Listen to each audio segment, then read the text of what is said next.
Honorable Member for Kapirimposhi. Thank you so much, Mr. Speaker.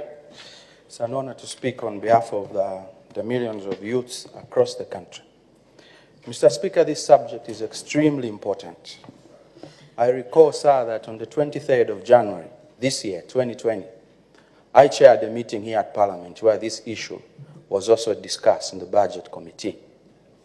I recall we established that the Youth Development Fund was actually suspended by the PF government 5 years ago.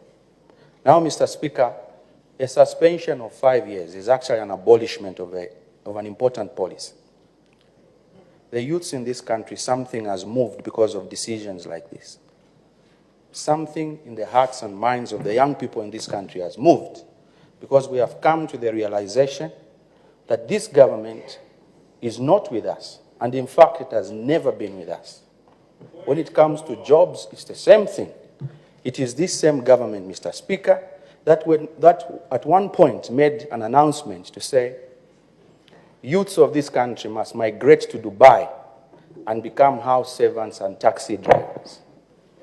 The government asking its own young people because of their failure to fund empowerment funds, to provide funds for empowerment. They asked us to migrate, leave this country, leave the land of our forefathers, the land on which our own umbilical cords are buried. The government requested the young people of this country to move to Dubai, to leave the land which has gold, diamonds, emeralds, forests, lakes and rivers. This is the government we are faced with, and we are not willing to negotiate when it comes to funding. When the economy became very bad, Mr. Speaker, the youths complained. We've been hard hit more than anybody else as young people. We had a pronouncement this time from the outgoing tenants of State House.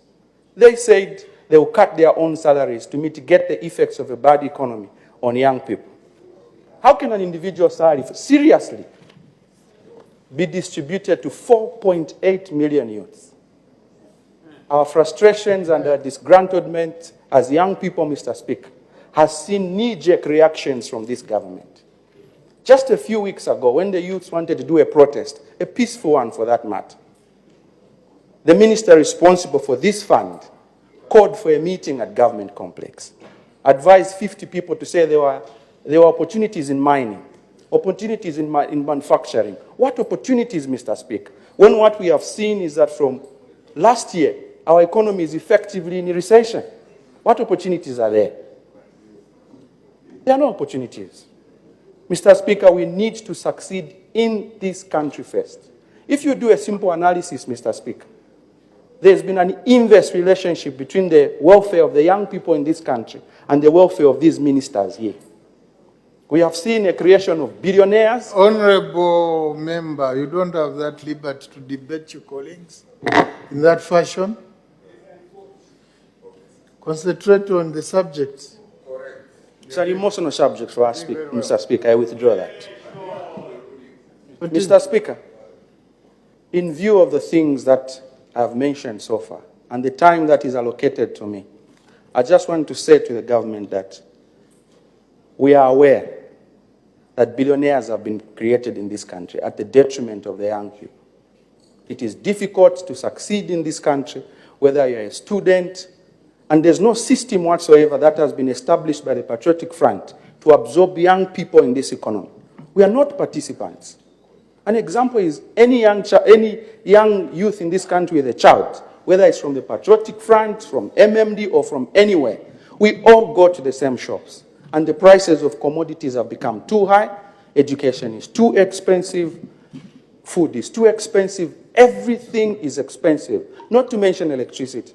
If it is a young farmer in Kapiri, for instance, government failed to deliver inputs. What kind of empowerment is there? But there is hope for our people, Mr. Speaker. The arrogance of numbers that have been used here by the Patriotic Front, the youth now are ready to show the country the true meaning of the arrogance of numbers. We shall take a leaf from the youths in Malawi, and from now onwards, it's game on. Mr. Speaker, I thank you.